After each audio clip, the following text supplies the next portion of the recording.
Au moment d'entrer dans la Semaine Sainte, la liturgie nous fait entendre une lecture complète de la Passion. Or, parler de la croix est mal commode, surtout dans un jeune podcast comme le Moulin à Parole. Les prédications au sujet de la croix, hantées par des spiritualités doloristes, ont la réputation de faire fuir l'auditoire. Il est vrai que bien des églises vides autour de nous renferment à l'intérieur de vieilles odeurs de transpiration. On préfère maintenant annoncer le bonheur d'être aimé et la joie d'être sauvé, et souvent on a raison. Il reste que la liturgie cette Semaine Sainte nous ramènera sans cesse au pied de la croix, après qu'au long du carême, nous avons suivi Jésus au travers des oppositions constantes qui ont conduit à ce terrible drame. Alors, nous aussi, allons-y. Aujourd'hui, nous regarderons qui se tient autour de la croix et évoquerons aussi quelques-uns parmi ceux qui ne s'y trouvent pas. Vendredi qui vient, nous essaierons de comprendre ce qu'il s'y est passé. Commençons par ceux qui ne se trouvent pas autour de la croix ce jour-là. Évidemment, les premiers absents auxquels on pense sont les disciples, dont on ne manque pas de sermon en sermon d'évoquer la lâcheté, sans doute pour mieux faire valoir la solitude du Fils de Dieu, rachetant l'humanité en ses larmes et son sang. Cependant, si ce dernier point est vrai, il faut tout de même une lecture plus précise de ce qui a démotivé les disciples à opérer ce coup de force, pour lequel pourtant ils semblaient prêts lorsque les troupes sont venues s'emparer de Jésus. J'aurais bien envie de faire cette lecture un jour. Cependant, nous nous intéresserons ici à d'autres absents auxquels on pense moins d'habitude. En ce temps-là, a-t-on entendu à la messe vendredi dernier, Jésus parcourait la Galilée.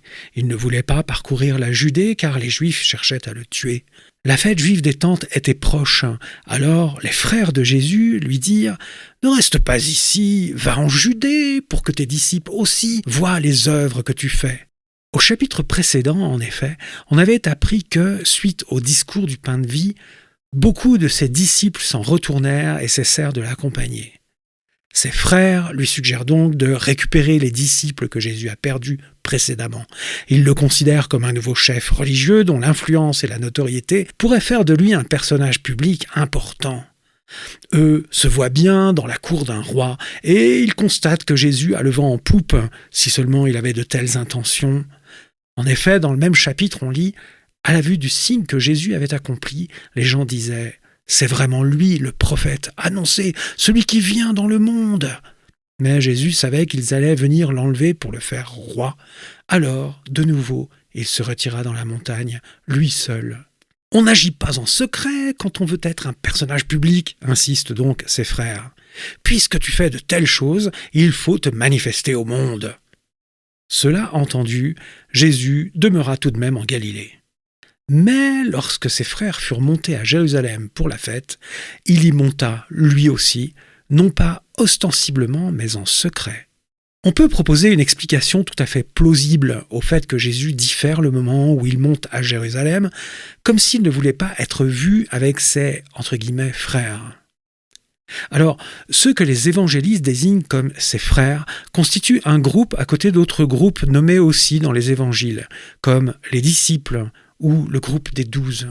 Ce groupe des frères est celui qui accompagne la mère de Jésus quand ils demandent à lui parler, mais ne parviennent pas à l'atteindre en raison de la foule qui l'entoure, lit-on en Luc, chapitre 8, verset 20. Il peut s'agir de cousins germains, de membres proches qui ont vécu au village avec lui, parmi lesquels on trouve Jacques, frère du Seigneur. Celui-ci, ayant répondu à l'appel de Jésus à le suivre, a changé de groupe en quelque sorte. En tant que disciple, il devient susceptible d'être exposé aux persécutions et sera d'ailleurs tué à coups de bâton et compté parmi les premiers martyrs.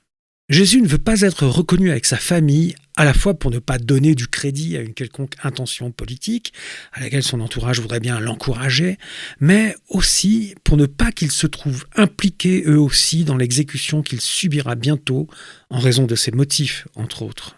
Jésus veille à se distancier de ses frères pour ne pas qu'ils soient inquiétés lors des événements qui surviendront. Il sait ce que Alexandre Janet a fait aux familles des pharisiens qu'il a exécutés 100 ans auparavant, et il veut écarter tout risque de sévices pour ceux avec qui il a vécu à Nazareth, quand bien même ceux-ci se trompent sur lui et, nous dit l'Évangile, ne croient pas en lui. Dans une émission précédente du Moulin à Parole intitulée « Un crachat par terre », oui, ça s'appelle comme ça, J'évoquais la cruauté d'Alexandre Janet en restant imprécis pour préserver notre sommeil. Malheureusement, il convient maintenant d'en dire un mot. Lorsque ce roi cruel fit suspendre au bois les 800 pharisiens qui s'opposaient à son autorité politique, il ajouta à leur souffrance de faire égorger devant eux leurs femmes et leurs enfants, tandis que lui-même participait en même temps et au même endroit à un festin avec ses propres concubines. Qu'on ne trouve pas les frères de Jésus au pied de la croix pourrait bien s'expliquer pour ces raisons.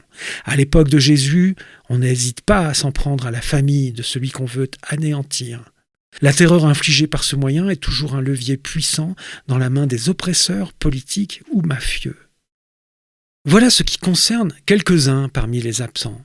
Quant au présent, au pied de la croix, on compte 4 soldats qui se partagent la tunique de Jésus, et bien sûr ceux que l'on trouve énumérés au verset 25. Or, lit-on, près de la croix de Jésus se tenaient sa mère et la sœur de sa mère, Marie, femme de Cléophas, et Marie-Madeleine. La tante de Jésus étant présente, on peut supposer que des cousins se trouvent aussi en ville, à l'écart du tumulte qui entoure son exécution. Les croix d'où jaillissent des cris sont des potences servies par des bourreaux armés et violents. L'endroit est sale, brutal et dangereux. Si la mère de Jésus peut se trouver là dans une certaine sécurité, c'est parce qu'elle bénéficie de la protection du disciple que Jésus aimait, lui qui est parvenu à faire entrer Pierre chez Caïphe parce qu'il était connu du grand prêtre, lit-on en Jean chapitre 18. Quant à la sœur de Marie, celle-ci l'accompagne pour la soutenir lors de cet épouvantable événement, durant lequel son neveu est exécuté par l'occupant sous la pression des autorités religieuses et politiques. On compte aussi, près de la croix, quelques informateurs qui renseignent les commanditaires de l'exécution, c'est-à-dire les autorités religieuses et politiques.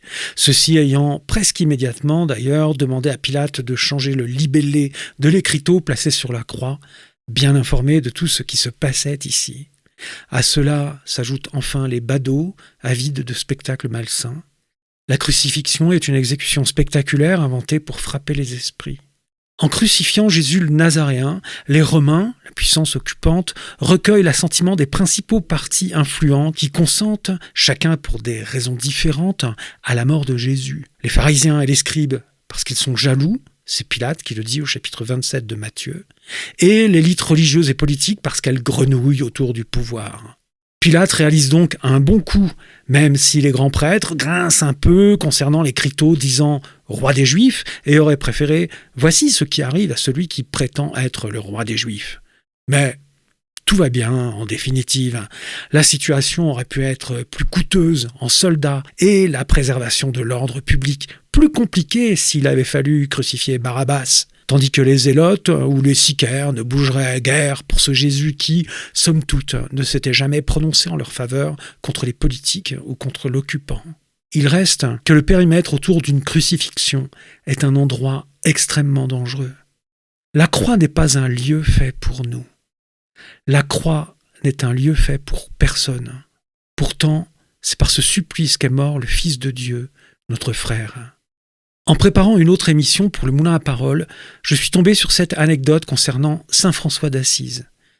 Un jour que François marchait tout seul près de l'église Sainte-Marie de la Portioncule, se lamentant et gémissant à haute voix, un homme s'approcha, touché de pitié pour celui qu'il prenait pour un infirme, et lui demanda pourquoi il pleurait ainsi. Alors François a répondu « Je pleure la passion de mon Seigneur, pour laquelle je ne devrais pas avoir honte d'aller par le monde entier en poussant de grands cris. » Alors, l'homme se mit lui aussi à pleurer tout haut avec François sur la passion du Seigneur.